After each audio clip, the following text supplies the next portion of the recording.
जय हिंद बच्चों, स्वागत है आप सभी का एक बार फिर से आपके अपने इस ऑनलाइन प्लेटफॉर्म पर, जहां मैं मयंक श्रीवास्तव आप सभी बच्चों को आपके अपकमिंग एग्जामिनेशंस के लिए या आप जिस भी एग्जामिनेशन की प्रिपरेशन कर रहे हैं उस एग्जामिनेशन के पॉइंट ऑफ व्यू से मैथ्स के टॉपिक को अलग अलग तरीके से कवर करूंगा।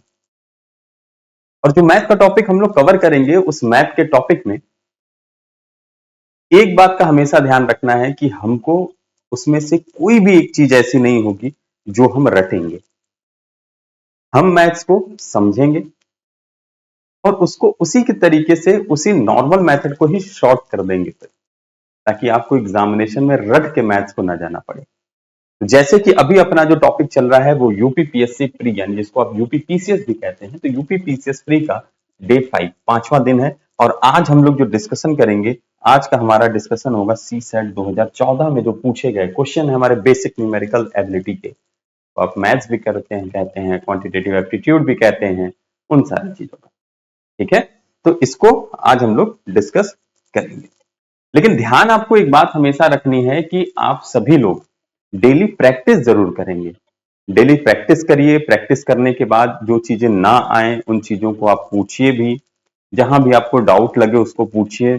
आप टेलीग्राम ग्रुप है उसको ज्वाइन कर सकते हैं, आपके जो कमेंट वाला सेक्शन है वहां पे पिन किया हुआ है, आप वहां से ज्वाइन कर सकते हैं और अपने क्वेश्चंस को वहां पूछ सकते हैं। ठीक है, तो पूछिए जरूर। और आपको ये वीकली जो क्लासेस मिलेंगी वो 5 डेज की मिलेंगी, मंडे ट्यूसडे वेडनेसडे थर्सडे और फ्राइडे। ठीक है, यानी सोमवार से शुक्रवार तक आपको ये क्लासेस मिलेंगी। और जो मैं बात कर रहा था आपसे कि डेली प्रैक्टिस करिए, तो वो यही इंडेक्स है जिसके थ्रू आप अपने, एक बोलते हैं ना इसको वॉच रखना, कि आप अपनी तैयारी पे अपनी प्रिपरेशन पे इस बारे में इस पूरा वॉच रख सकते हैं कि आपका कौन सा टॉपिक सुपर स्ट्रांग है, कौन सा टॉपिक स्ट्रांग है, कौन सा वीक है और कौन सा सुपर वीक है। तो आप उसके हिसाब से अपनी प्रिपरेशन को फिर से चैनलाइज वे में लेके आ सकते हैं।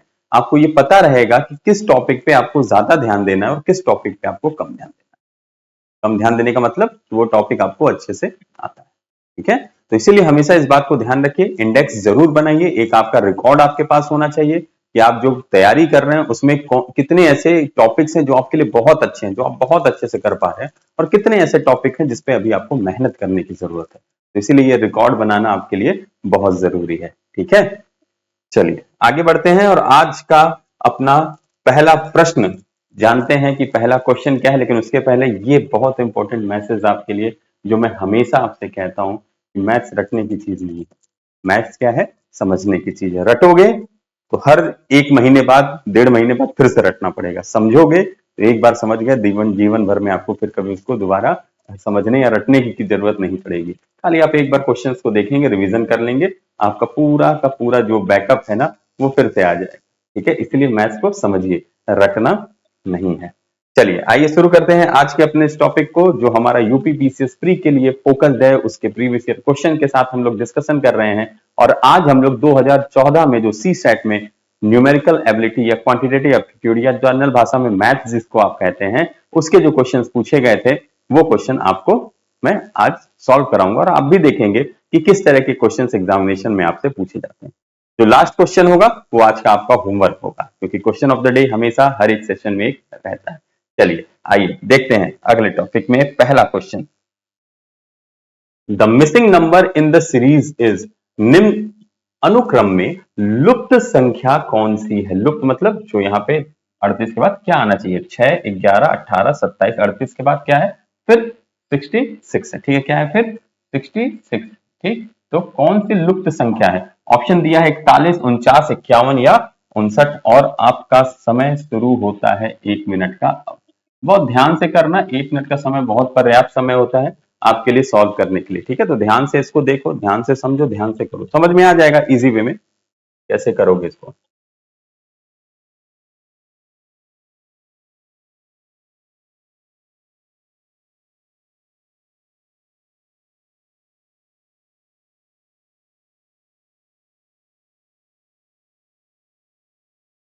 फटाफट से आंसर, जल्दी से, टाइम आपका समाप्त होने वाला है, जल्दी जल्दी से करिए।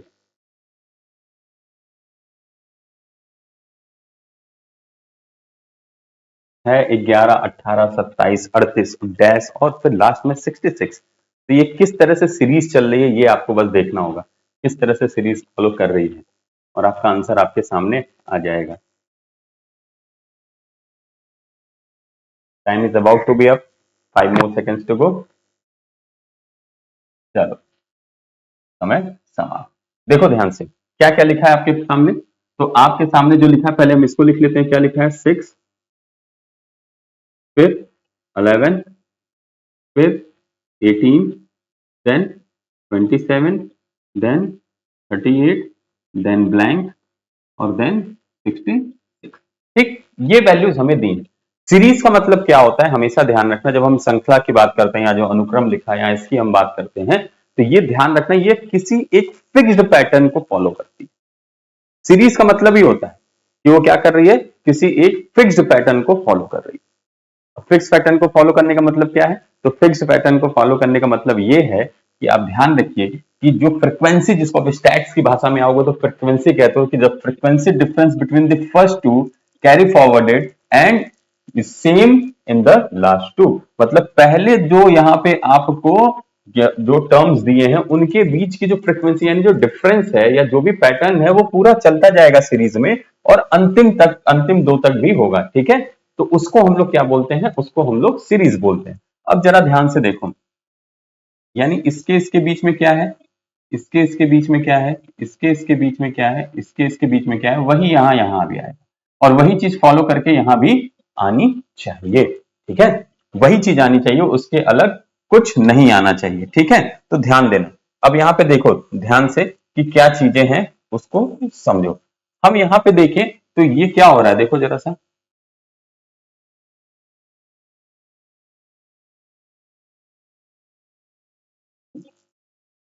ये देखो +5 होगा, विजिबल है ना? ये +5 विजिबल है ना? जरा देखो तो, +5 विजिबल है कि नहीं? मैं भी चेक करूं जरा, ये कलर विजिबल है या नहीं है आप लोगों को।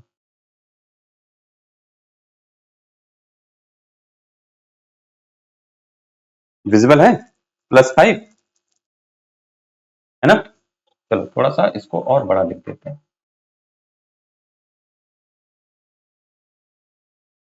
ठीक, चलो ये क्या है देखो, ये +5 हुआ।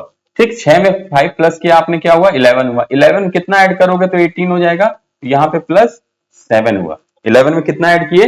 11 में आपने क्या ऐड किया? 7 ऐड किया, तो कितना हो गया? ये 18 हो गया। कमेंट फटाफट से करते रहना, ठीक है ना? कमेंट करते रहो, मैं देख रहा हूं आप लोगों का, जो भी होगा उसको हम लोग आपको यहीं पे बताते हुए चलेंगे। ठीक है, चलो देखो, फिर 18 से जब 17 पे जाओगे तो क्या होगा? यहां पे +9 हो जाएगा। 18 से 17 पे जाने पे क्या होगा? +9। इसके बाद क्या होगा? देखो अब दो दो इधर बढ़ता जा रहा है, इसका मतलब यहाँ +11 होना चाहिए। तो क्या 27 में हम 11 जोड़ेंगे तो 38 आएगा? हाँ, 27 में 11 जोड़ेंगे तो 38 आएगा। तो अगर ये 11 जुड़ना है तो यहाँ पे क्या जुड़ेगा? 13 जुड़ेगा, और यहाँ पे क्या जुड़ेगा? 15 जुड़ेगा। तो इसमें जब 13 जोड़ोगे तो आपको क्या मिलेगा? इसमें 13 जोड़ने पे आपको क्या मिल जाएगा भाई? बताओ, इसमें जब 13 जोड़ोगे तो what will you will get? तो आपको क्या मिलेगा? तो ये, एक सेकंड थोड़ा डार्क कर लें ताकि आपको इजी वे में दिख सके। तो यहाँ पे जब जोड़ोगे तो ये आपको वैल्यू क्या मिलेगी? ये वैल्यू आपको 51 मिलेगी। कितनी मिलेगी ये वैल्यू? ये वैल्यू 51 मिलेगी। और यही आपसे पूछ रहा था कि इस फिल इन द ब्लैंक्स की जगह क्या आएगा। तो आंसर आपका क्या हो जाएगा? 51 आएगा। क्या आएगा? 51 आएगा। ये बात ध्यान में रखेंगे, ठीक? तो आंसर आपका क्या हो जाएगा? 51 विल बी द आंसर। देखो हमेशा ध्यान क्या देना है, इस चीज को समझना। यहां आपको पैटर्न को फॉलो करना है, कि जो पैटर्न चल रहा है वो लास्ट तक चलना चाहिए, बीच में ब्रेक ना हो जाए अपने मन से। ठीक है ना? जो पैटर्न चल रहा है वो पूरा चलना चाहिए, ब्रेक नहीं होना चाहिए कि यहां हम कुछ अपने मन से कर ले, इधर कुछ अपने मन से कर लेना। तो हमने क्या देखा, 6 में 5 ऐड किया तो 11 आया, 11 में 7 ऐड किया तो 18 आया, 18 में 9 ऐड किया तो 27 आया, और 27 में 11 ऐड किया तो 38 आया। तो 38 में अब हम क्या ऐड करेंगे? 13, क्योंकि यहाँ दो दो बढ़ता जा रहा है। तो 38 में 13 जब ऐड करेंगे तो 51 आएगा। लेकिन चेक कर लेते हैं कि सही है कि नहीं है। तो 51 में हम 15 ऐड करने पे 66 आ रहा है कि नहीं आ रहा है? अगर आ रहा है तो एकदम सही है, एकदम करेक्ट है। ठीक, तो आंसर हमारा क्या हो जाएगा? Option number C, 51 will be the answer. ठीक है, 51 हमारा आंसर हो जाएगा। आइए अगला सवाल। Which triangle ABC is not possible with sides given below? निम्नांकित दी गई भुजाओं के साथ कौन सा ट्रायंगल एबीसी संभव नहीं है। ये आपको भुजाएं दी गई हैं, जैसे इसको मैं बता दे रहा हूं, आपको ये ट्रायंगल्स दिया है और इस ट्रायंगल में आपसे कह रहा है कि जो भी भुजा दी गई है यहां, इसमें से ऐसा कौन सी भुजा है, जैसे ये मान लो साइड ए है,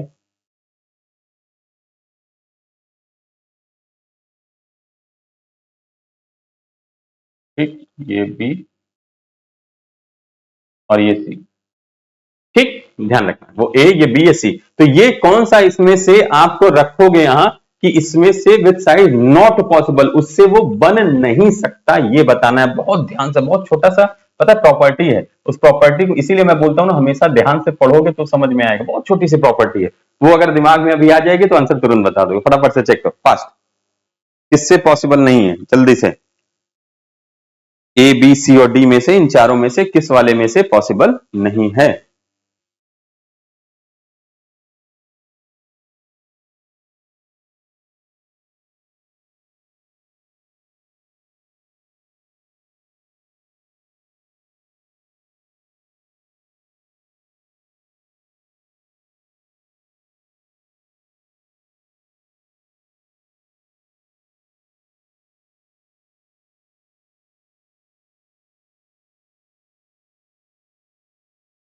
फिफ्टीन मोर सेकेंड।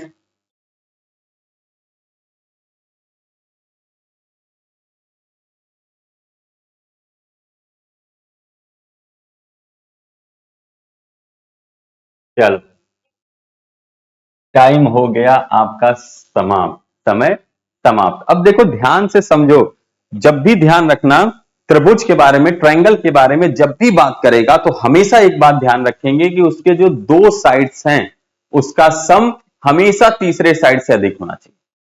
ठीक है, जो दो साइड्स हैं उसका सम क्या होना चाहिए, हमेशा तीसरे साइड से ज्यादा ही होना चाहिए। तो सबसे पहले हम चेक कर लेते हैं सबसे बड़ी वैल्यू जो यहां पे हमको दिख रही है उसको, तो सबसे बड़ी वैल्यू हमको क्या दिख रही है, सबसे बड़ी वैल्यू हमको ये वाली दिख रही है ना। सबसे बड़ी वैल्यू आपको क्या दिख रही है, सबसे बड़ी वैल्यू आपको वो वाली दिख रही है। तो 6 का क्यूब आपको पता है 216, 7 का क्यूब आपको पता है 343। ठीक है, अगर हम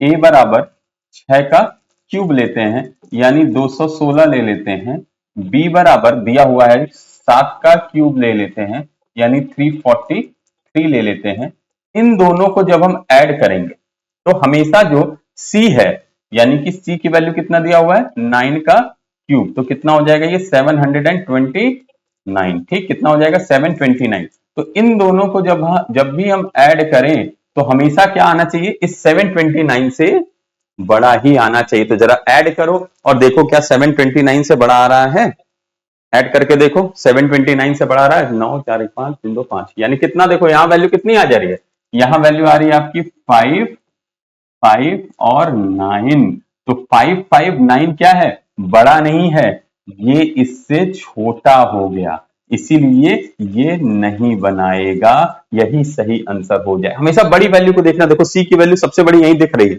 बाकी सब में सबसे बड़ी नहीं दिख रही। अब सब मत चेक करने लग जाना।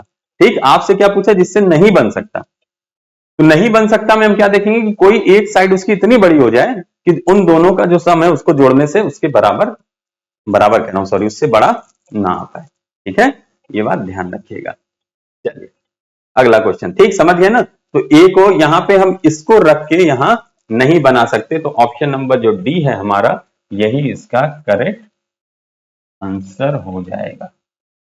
चलो अगला, वाह, ये क्वेश्चन आपका रीजनिंग प्लस मैथ्स का है, दोनों का है। ठीक है ना, रीजनिंग प्लस मैथ्स का है। A postman walked 7 kilometres north from the post office to reach mister Singh house. He took a left turn and walked 4 kilometers to reach Mr. Kumar's house.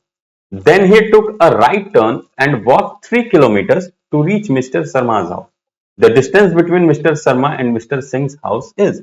एक डाकिया डाकघर से श्री सिंह के घर पहुंचने के लिए उत्तर दिशा में 7 किलोमीटर चला, फिर बाएं घूमकर 4 किलोमीटर चलकर श्री कुमार के घर पहुंचा, वहां से दाईं ओर घूमकर 3 किलोमीटर चलकर श्री शर्मा के घर पहुंचा। तो श्री शर्मा और श्री सिंह के घरों की दूरी कितनी है? ऑप्शन है 5 किलोमीटर, 4 किलोमीटर, 6 किलोमीटर या 7 किलोमीटर। और आपका समय शुरू होता है अब। टाइम स्टार्ट, फटाफट से करो, समय स्टार्ट है, जल्दी जल्दी से करेंगे, फास्ट।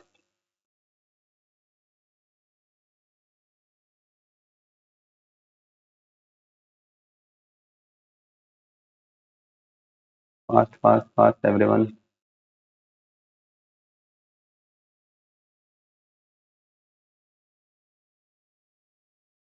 ध्यान से पढ़ो, मैं बोर्ड के सामने से हट गया हूं ताकि आपको कोई भी बीच में डिस्टरबेंस ना हो, छूटे ना क्वेश्चन वगैरह। आधा समय समाप्त।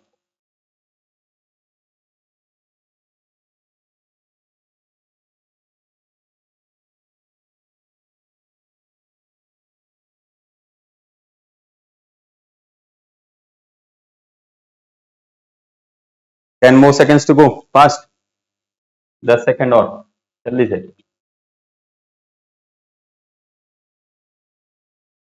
Fast fast fast. चलो, समय हो गया समाप्त। अब देखो यहाँ पे ध्यान से कि क्या कह रहा है आपसे। ठीक है, अब देखो, ये रीजनिंग के डायरेक्शन सेंस का क्वेश्चन भी बनता है, और मैथ्स का इसलिए क्योंकि आपसे डिस्टेंस पूछ दिया, तो स्पीड डिस्टेंस एंड टाइम में से डिस्टेंस भी आ गया इसमें, तो मैथ्स में भी आ गया। एक चीज हमेशा ध्यान रखना, जब भी हम इसमें बात करेंगे ना, तो एक चीज का ध्यान रखेंगे, हम जब इसको शो करेंगे तो इस तरीके से शो करेंगे। हमेशा ध्यान रखना, ये आपका साइड हमेशा ईस्ट होती है, ये वेस्ट होती है, ठीक। ऊपर हमेशा नॉर्थ शो करते हैं हम लोग, और नीचे की तरफ साउथ शो किया जाता है हमेशा, ठीक है। इन जनरल इसको एक ध्यान में रख के चलना जनरल वे में, ठीक, कि इसको इस तरीके से शो किया जाता है, ठीक। दिख रहा है क्या? ये देखो, थोड़ा इधर बना देते हैं। हाँ, चल यहां बना देता हूं, ठीक है। ये आपका क्या होगा, हमेशा ईस्ट होगा, ये बेटा वेस्ट होगा, ऊपर की ओर हमेशा नॉर्थ शो करते हैं और नीचे की ओर साउथ शो करते हैं इन जनरल। ये बात ध्यान रखिएगा, ठीक है। इस तरीके से इसको शो किया जाएगा। अब देखो क्या कह रहा है, तो वो कह रहा है कि डाकघर से, तो हम मान लेते हैं कि जो हमारा पोस्ट ऑफिस है, वो पोस्ट ऑफिस कहाँ है, यहां कहीं पे अपना एक पोस्ट ऑफिस है, ठीक है। तो इस पोस्ट ऑफिस से वो किस तरफ जा रहे हैं, पहले श्री सिंह के घर पहुंचने के लिए वो उत्तर दिशा में 7 किलोमीटर चले, ठीक है। 7 किलोमीटर कहां की ओर जा रहे हैं, तो 7 किलोमीटर ये उत्तर दिशा में जा रहे हैं, तो उत्तर दिशा में जा रहे हैं यानी इस तरफ गए, ठीक है। उत्तर दिशा में जा रहे हैं यानी इस तरफ गए, ठीक। जब यहां पे ये पहुंचे, तो ये घर अब किसका है, ये घर है आपका मिस्टर सिंह का, ठीक है। डिस्टेंस कितनी ट्रेवल की इन्होंने, डिस्टेंस ट्रेवल की इन्होंने 7 किलोमीटर की, 7 किलोमीटर की डिस्टेंस ट्रेवल की। इसके बाद जब ये यहां से फिर क्या कह रहा है, वहां से बाएं घूमकर 4 किलोमीटर चले गए, ठीक है भाई। तो यहां से ये निकले कहां, बाएं घूम गए, कितना किलोमीटर गए, 4 किलोमीटर। तो जब ये इस 4 किलोमीटर को चले, तो इस 4 किलोमीटर में के बाद ये घर किसका आ गया, तो इस 4 किलोमीटर के बाद जो ये घर आया, ये घर हमारा किसका घर था, ये घर देखो यहाँ पे श्री कुमार का था, ठीक है। किसका, मिस्टर कुमार का, ठीक है। ये मिस्टर कुमार के घर यहाँ पे आए 4 किलोमीटर के बाद। अब क्या कह रहा है, वहां से दाहिनी तरफ मुड़े, यानी राइट हैंड साइड में अगेन ये क्या कर रहा है, वहां से मुड़ जा रहे हैं, तो राइट हैंड साइड में मुड़ रहे हैं। तो अब जरा ध्यान दो इस बात को कि राइट हैंड साइड में मुड़ेंगे, तो यहां से अब किस तरफ जाएंगे, ये इस तरफ जाएंगे। तो जब ये इस तरफ जा रहे हैं, तो कह रहा है ये इस तरफ जो गए हैं, ये कितना किलोमीटर गए हैं, तो ये गए हैं यहां से यहां तक 3 किलोमीटर, और 3 किलोमीटर गए हैं, तो अब किसका घर आ गया, अब घर आ गया आपका श्री शर्मा जी का, यानी किसका आया, मिस्टर शर्मा जी का घर अब आ गया, ठीक है। यहां पे किसका घर आ गया, मिस्टर शर्मा जी का। अब क्वेश्चन में देखो पूछ क्या रहा है आपसे, बहुत ध्यान से देखना। क्वेश्चन में आपसे पूछ रहा है कि श्री शर्मा और श्री सिंह के घरों की दूरी कितनी पड़ेगी, ठीक है। किसकी, श्री शर्मा और श्री सिंह के घरों की दूरी, यानी यहां से लेके यहां तक की दूरी आपसे पूछ रहा है। तो अब जरा ध्यान से देखो, इस फिगर को अगर हम इतना निकाल लें, तो ये फिगर कौन सा फिगर फॉर्म करता है, तो हम ध्यान देंगे, ये हमारा जो फिगर बन रहा है, वो फिगर हमारा राइट एंगल ट्रायंगल का बन रहा है। और राइट एंगल ट्रायंगल में ये हाइपोटेनस होता है, जिसको आप क्या बोलते हैं, कर्ण बोलते हैं। और हमको ये भी पता है इस क्वेश्चन में, वैसे अगर ट्रिपलेट्स आपको ध्यान है तो आप डायरेक्ट आंसर इसका 5 लगा सकते हो, लेकिन अगर नहीं ध्यान है तो ध्यान रखना यहां पे क्या हो जाएगा, तो 3 का स्क्वायर प्लस 4 का स्क्वायर जो होगा वही आपके किसके बराबर होगा, इस दूरी के, ये जो डी है इस डी के स्क्वायर के बराबर होगा। ठीक, तो यहां कितना हो जाएगा, देखो यहां हो जाएगा 9, यहां हो जाएगा 16, और ये अगर डी कर देंगे तो इसको हमको रूट में कर देंगे, तो ये वैल्यू कितनी आ जाएगी, √25, यानी कितनी वैल्यू आ जाएगी 5। तो ये दूरी कितनी हो गई हमारी 5 किलोमीटर की। तो मिस्टर सिंह और मिस्टर शर्मा के घर के जो अंतर है या दूरी है वो कितनी है, 5 किलोमीटर की है। देख ठीक है, इसीलिए ये मैथ का क्वेश्चन भी बन गया, क्योंकि यहाँ पे ट्रायंगल से भी आपको प्रॉपर्टीज आ गई। वैसे ये डायरेक्शन सेंस में भी पूछता है, ये ध्यान रखना, रीजनिंग का जो डायरेक्शन सेंस होता है उसमें भी इसको पूछता है। ठीक है, ये बात ध्यान रखिएगा। चलिए, कहीं डाउट होगा कमेंट कर लेना, या फिर मैं बोल रहा हूं कि आप लोग जो पिन किया हुआ है, देखोगे कमेंट में पिन किया हुआ है टेलीग्राम का लिंक, उसको ज्वाइन कर लो, वहां पे आप अपने डाउट्स को भी पूछ सकते हो। ठीक है, मेरे तक वो चीजें आ जाएंगी। चलिए आगे देखते हैं। If a to the power x is equal to b and b to the power y is equal to a, then xy is equal to, यदि ax नहीं होगा यहाँ पे a to the power x, a to the power x बराबर b तथा b to the power y बराबर a, तो x Y बराबर कितना होगा ये आपसे पूछ रहा है, और ये समय आपका शुरू होता है अब। चलो 1 मिनट का समय आपका स्टार्ट, फटाफट से करो, जल्दी, फास्ट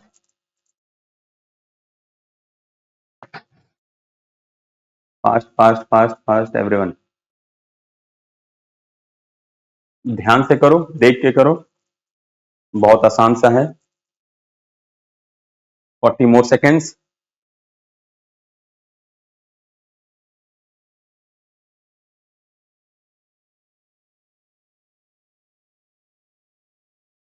जल्दी जल्दी जल्दी, time is about to be up, आधा समय समाप्त हो चुका है आपका, तो इसीलिए थोड़ा सा जल्दी जल्दी करें।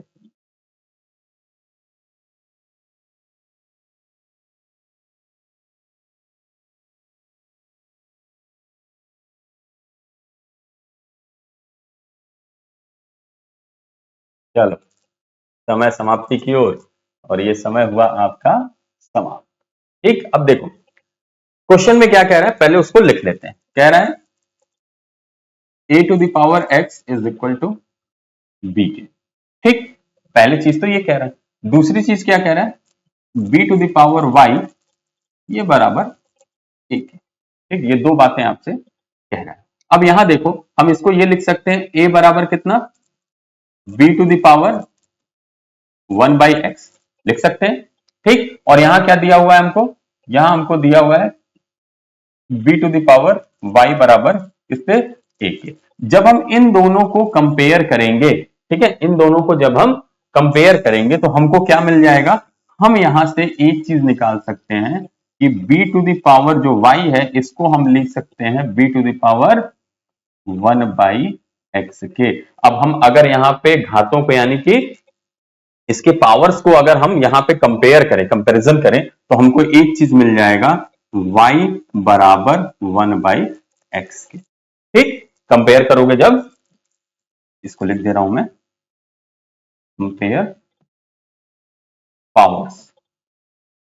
ठीक, पावर्स को जब आप कंपेयर करोगे तो आपको क्या मिल जाएगा, y बराबर 1/x के। तो ये चीज आपको यहां से मिलेगी। इसके बाद आप इसको इस तरफ अगर ले जाओ तो आपसे क्या वैल्यू मिल जाएगी, एक्स वाई बराबर किसके, 1 के। और यही आपसे पूछ रहा था, तो ऑप्शन नंबर ए जो 1 दिया हुआ है ये आपका क्या हो जाएगा, यहाँ पे करेक्ट आंसर हो जाएगा। ठीक है, ऑप्शन नंबर 1 ए जो 1 है वो आपका करेक्ट आंसर हो जाएगा। इस बात को ध्यान में रखिएगा। ठीक है, समझना इस चीज को, क्या पूछ रहा है, कैसे पूछ रहा है, क्या करना है, किस तरीके से देखना है, वो हर चीज आपको ध्यान में रखने की जरूरत है। ठीक है, चलो नेक्स्ट।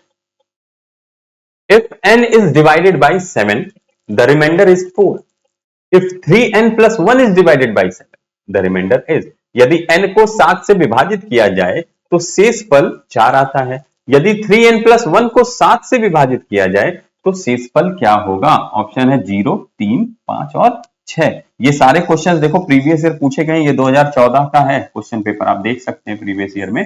ठीक है, तो इसको ध्यान से करो क्योंकि इसी तरह के क्वेश्चंस एग्जामिनेशन में मिलेंगे। चलो करो फटाफट से, fast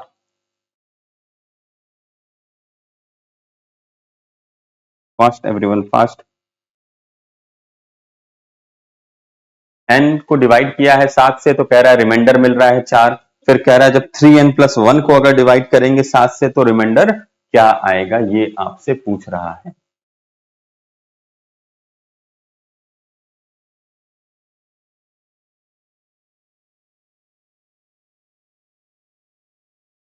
twenty more seconds to go, जल्दी से।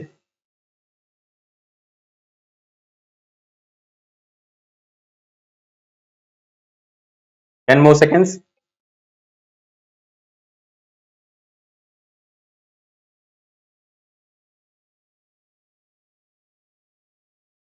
देखो ध्यान से देखो, क्वेश्चन में कह रहा है n को 7 से डिवाइड कर रहे हैं तो 4 बच रहा है। अगर हम यहां पे n की कोई एक वैल्यू मान लें कि जो n की वैल्यू होगी वो कितनी होगी, 11 होगी, तब हम क्या करेंगे, जब 11 को 7 से डिवाइड करेंगे तो रिमाइंडर हमारा कितना बचेगा, 4 बचेगा, होगा ना? ठीक, रिमाइंडर क्या बचेगा, तब 4 बचेगा। अब इसके बाद क्या कह रहा है कि 3n+1 को डिवाइड करना है किससे, 3n+1 को डिवाइड करना है किससे, 7 से। तो जब इसको डिवाइड करोगे तो 3 इंटू 11 हो जाएगा, +1 हो जाएगा और डिवाइडेड बाई 7 हो जाएगा। तो वैल्यू कितनी आ जाएगी यहाँ पे देखो, 33 + 1 यानी 34/7। सही है यहां तक? ध्यान से देखो एक बार, कहीं डाउट हो तो उसको पूछ लो फटाफट से। यहां तक क्लियर है? कितना हो जाएगा ये, जब आप करोगे इसको तो 34/7 हो जाएगा ना? तो ये कितने टाइम्स में कटेगा, इससे 7 से 5 बार में तो जाएगा नहीं, तो इसको जब कट करोगे 7 से तो 4 टाइम्स में जाएगा और इसके बाद जो रिमाइंडर बच जाएगा, कितना बच जाएगा, रिमाइंडर कितना बचेगा, ये 6 आपका रिमाइंडर यहां से बचेगा। यानी ऑप्शन नंबर डी जो आपका है ये बिल्कुल करेक्ट आंसर है।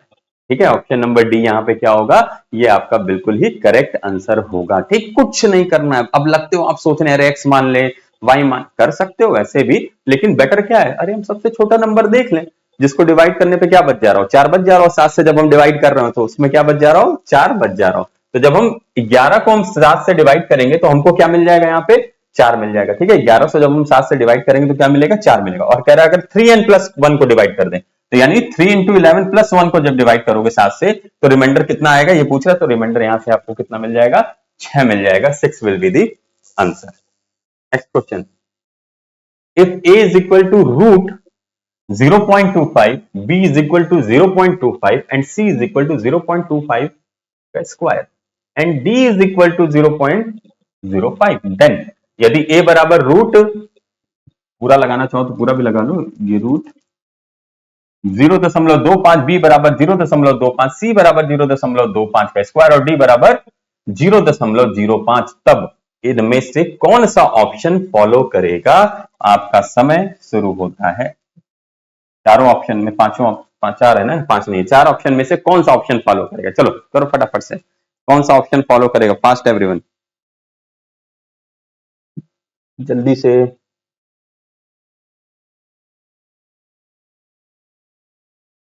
Fast fast fast fast,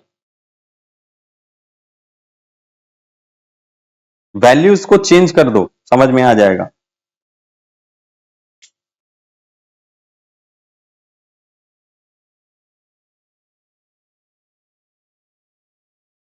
0.05, 20 more seconds, fast.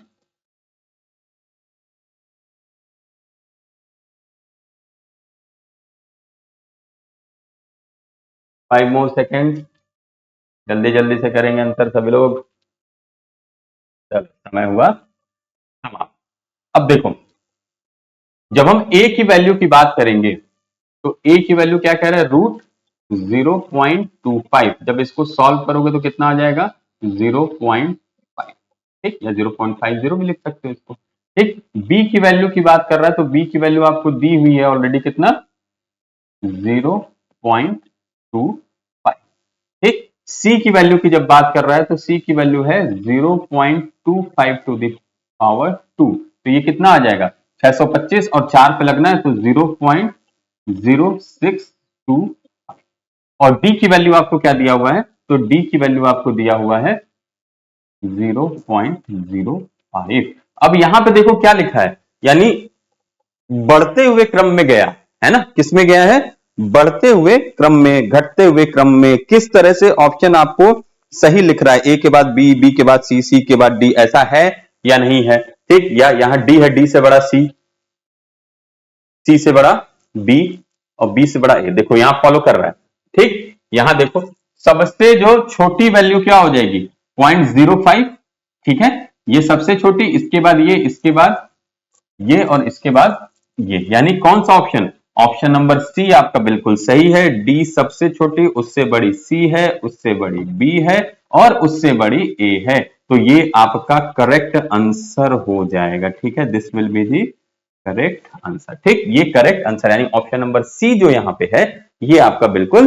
Correct answer हो जाएगा, ठीक है। बस देखो कुछ करना नहीं था, अब आप रूट स्क्वायर ये सब देख के, पॉइंट यानी कि डेसिमल देख के आप परेशान हो जाओगे ये क्या हो रहा है क्या नहीं हो रहा है कैसे करें, लेकिन इजी वे में सबसे इसके सिंपलेस्ट फॉर्म में इसको ब्रेक कर लो, सिंपलेस्ट फॉर्म में लेके आ जाओगे तो यहां से आपको ए बी सी और डी का मतलब पता चल जाएगा, कौन सबसे छोटा है और कौन सबसे बड़ा है, और उसी क्रम में आपको जो ऑप्शन दिया है उसके अकॉर्डिंगली आप लिख देंगे, ठीक। चलिए next question. In the examination 35% of the students passed and 455 students failed. How many students appeared for the examination? एक परीक्षा है, कह रहा है उसमें 35% विद्यार्थी जो हैं वो क्या हुए हैं, वो 35% विद्यार्थी पास हुए हैं, ठीक, 35% विद्यार्थी इसमें पास हुए हैं, और फेल कितने हुए हैं, फेल 455 छात्र हो गए। पूछ रहा है पूरे परीक्षा में कितने विद्यार्थी या कितने छात्र बैठे थे, ऑप्शन 490, 845, 700 या 1300, और ये रहा आपके सामने आज का टाइमर आपका, फटाफट से आंसर करो, जल्दी जल्दी फास्ट, बहुत आसान सा इजी सा क्वेश्चन है, इजी वे में कर सकते हो, इसमें कोई डाउट कोई गलती नहीं करना, ठीक है, आराम से इसको करना, दिक्कत नहीं आएगी। फास्ट एवरीवन, जल्दी जल्दी से करिए, समय समाप्ति की ओर है आपके।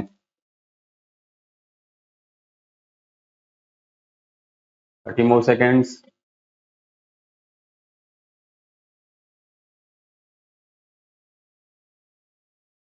20 मोर सेकेंड्स,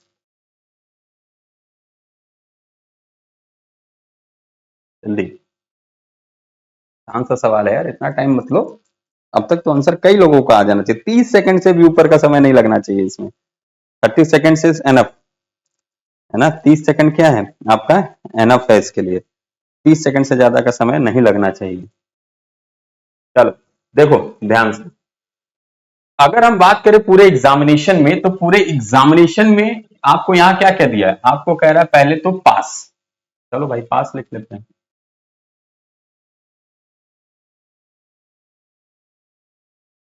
पास के बाद फेल ही आएंगे, और इन्हीं दोनों को जब जोड़ेंगे तो क्या आ जाएगा, टोटल स्टूडेंट आएंगे, ठीक, जब इन दोनों को हम जोड़ देंगे।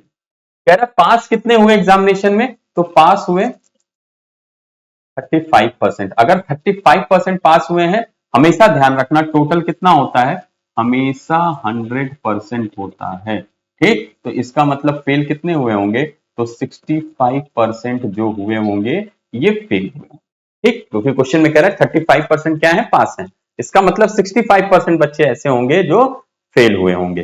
तो हम एक चीज और कह सकते हैं, फेल का हमको नंबर दिया है 455, तो हम यहाँ पे ये लिख सकते हैं कि जो 65% की वैल्यू है वो वैल्यू कितनी हो जाएगी, 455, 455 हो जाएगी, किसकी वैल्यू, ये वैल्यू हो जाएगी हमारी जो छात्र फेल हुए हैं।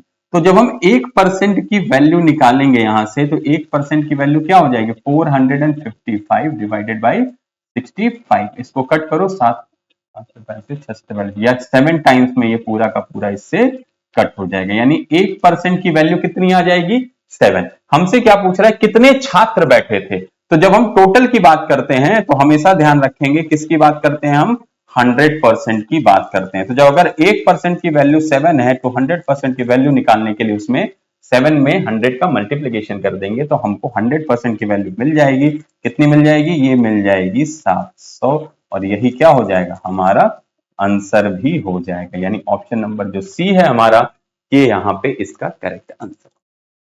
समझे ना, देखो पास और फेल मिला के ही तो टोटल स्टूडेंट होंगे ना एग्जामिनेशन में। तो इसमें से हमको कह रहा है पास 35% हुए। अगर 35% पास हुए तो बट ऑब्वियस सी बात है फिर क्या 65, क्योंकि कोई भी एग्जामिनेशन हो, क्लास हो, कहीं भी, मतलब अगर एम्प्लॉइज की भी बात करेगा तो टोटल नंबर जो होता है वो हमेशा 100% होता है। तो 100% में से 35% ऐसे हैं जो पास हो गए, तो 65% ऐसे होंगे जो फेल हुए होंगे। और उनका नंबर 455 455 आपको दे दिया है। उनका नंबर कितना दे दिया है, 455 दे दिया है। तो 65% की वैल्यू 455 हो गई, तो 1% की वैल्यू आराम से निकाल लेंगे हम। 1% हमारा कितना आ जाएगा, यहां से 7 आ जाएगा। ठीक है, 1% 7। तो टोटल पूछा है यानी 100% पूछा है, तो कितना हो जाएगा, 700 हो जाएगा। ठीक, टोटल कितना हो जाएगा आपका, 700 हो जाएगा। ये बात ध्यान में रखेंगे। चलो next, an article sells for rupees 65. This price gives the retailer a profit of 30% on his cost. What will be the new retail price if he cuts his profit to 10% of the cost?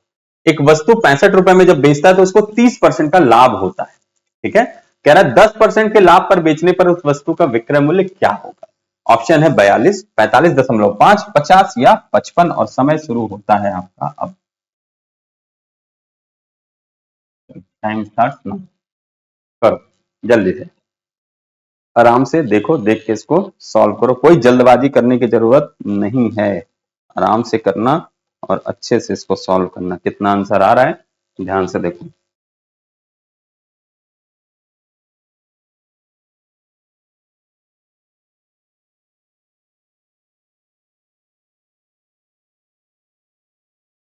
Fast fast fast,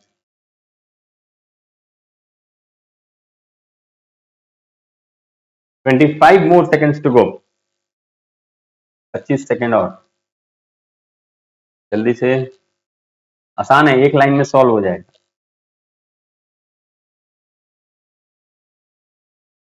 बस आप थोड़ा सा ध्यान दोगे, easy way में जाएगा।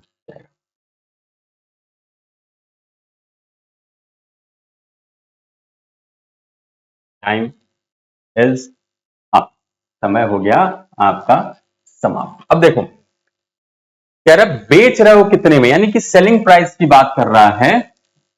तो selling price आपका कितना है, तो सेलिंग प्राइस आपका ₹65 है। ठीक है, सेलिंग प्राइस कितना है, 65 रुपए का आपका सेलिंग प्राइस है। और परसेंटेज प्रॉफिट आपको कितना हो रहा है इस पे, परसेंटेज प्रॉफिट आपको 30% का हो रहा है। इसका मतलब साफ सा है कि आप इस आर्टिकल को बेच कितने में रहे हो, तो आप इस आर्टिकल को बेच रहे हो 130% पे, और रुपए में कितने में बेच रहे हो, और रुपए में आप बेच रहे हो इसको 65, क्योंकि कॉस्ट प्राइस हमेशा क्या होगी, 100% होती है। ठीक है, परसेंटेज का बड़ा अच्छा रूल है। ये इसी ध्यान, जब परसेंटेज आप पढ़ोगे ना क्लास में, जो अपनी पेड क्लास चल रही है उसमें पढ़ेंगे आप, तो वहां देखेंगे आप कि यहाँ पे 65 जो इसका है, कैसे 130% के बराबर हुआ। कॉस्ट प्राइस हमेशा क्या होता है, 100% होता है, ये बात ध्यान में रखना। ठीक, कॉस्ट प्राइस 100% होगा। तो यहाँ पे क्या हो गया, 100% कॉस्ट प्राइस, 30% का प्रॉफिट, तो 130% में सेल किया। कितने में सेल किया, 65 रुपए में। तो जब हम आपको अब क्या पूछ रहा है, अब देखो प्रॉफिट 10% का ही चाहिए, यानी 10% का प्रॉफिट चाहिए, तो 110% की वैल्यू आपसे पूछ रहा है। तो पहले भाई हम 1% की वैल्यू निकाल लें।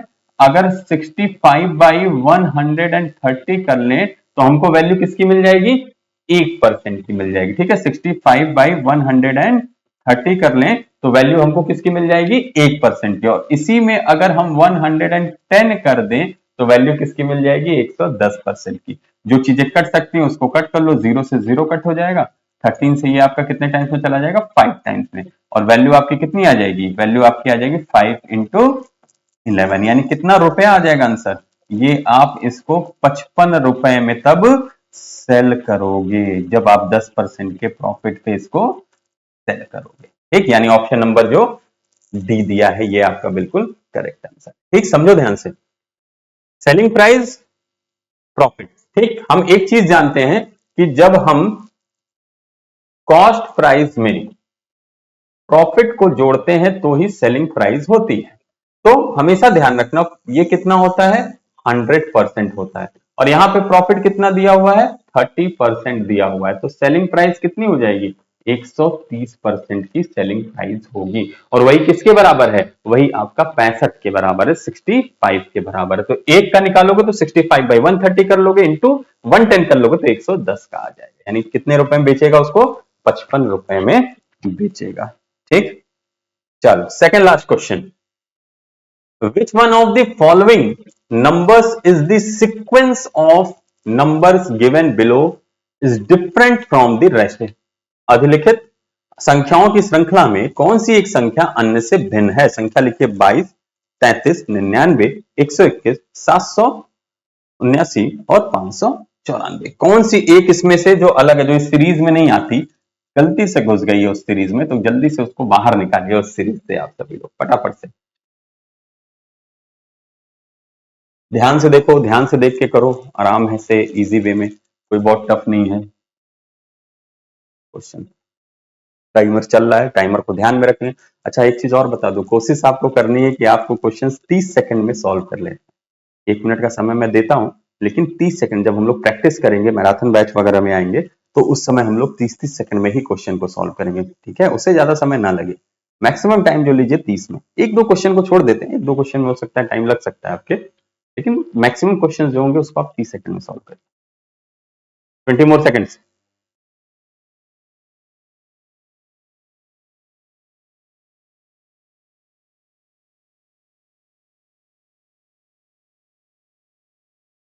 जल्दी से, 5 more seconds and time is about to be up, समय हो रहा है आपका समाप्त होने की ओर, और ये समय हो गया समाप्त। चलो, हमने आपको बताया था कि जब भी हम सीरीज की बात करेंगे, जब भी हम श्रृंखला की बात करेंगे, तो एक चीज ध्यान रखें कि वो पैटर्न फॉलो करना चाहिए हर एक के साथ, हर एक टर्म के साथ, पैटर्न जो शुरू से चल रहा है वो पैटर्न फॉलो करना चाहिए। अब हम देखें तो 22 हमारा जो है ये 11 से डिविजिबल है, 33 हमारा 11 से डिविजिबल है, 99 हमारा 11 से डिविजिबल है, 121 हमारा 11 से डिविजिबल है, 279 हमारा 11 से डिविजिबल नहीं है, और 594 देख लें 11 से, ये भी है, यानी इसका मतलब यही जो आंसर होगा हमारा 279। क्यों? क्योंकि बाकी सारे इस सीरीज में दिए गए जो नंबर हैं वो सब 11 से डिविजिबल हैं, 11 से सबको भाग दिया जा सकता है, लेकिन 279 जो एक नंबर है इसको भाग नहीं दिया जा सकता, इसीलिए ये सीरीज में नहीं है, जबरदस्ती घुस गया, इसको बाहर निकाल, ऑड वन आउट है। ठीक है, चलो ये क्वेश्चन आपका होमवर्क है, ध्यान से करना, देख लेना, मैं हट जा रहा हूं, पूरा देख लो एक बार। ठीक है, अच्छा क्वेश्चन है, एग्जाम के पॉइंट ऑफ व्यू से भी इंपॉर्टेंट क्वेश्चन है, इसको देख के आराम से सॉल्व करिएगा।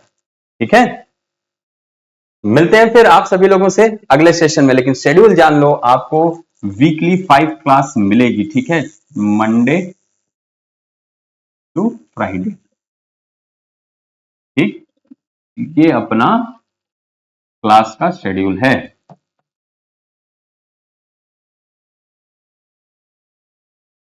ठीक है, मंडे टू फ्राइडे ये अपना क्लास का शेड्यूल है। इस समय इस क्लास के दौरान हम लोग डिस्कस करेंगे अलग अलग टॉपिक्स में, जैसे कि आज हम लोगों ने क्या डिस्कस किया, तो वो भी देख लो फिर से आप सभी लोग कि आज का जो डिस्कशन था, ये डिस्कशन किस चीज पे था। तो आज हम लोगों ने जो डिस्कस किया है ये हमारा यूपीपीसीएस के प्री का जो 2014 में बेसिक न्यूमेरिकल एबिलिटी यानी कि मैथ्स के क्वेश्चन आए थे, उन क्वेश्चन को हम लोगों ने डिस्कस किया है यहाँ पे। ठीक है, चलिए तो मिलते हैं फिर आप सभी लोगों से अगले सेशन में, होगी फिर से मुलाकात यहीं पे इसी समय इसी प्लेटफॉर्म पर। तब तक आप सभी लोग स्वस्थ रहिए, मस्त रहिए, और आप सभी को जय हिंद।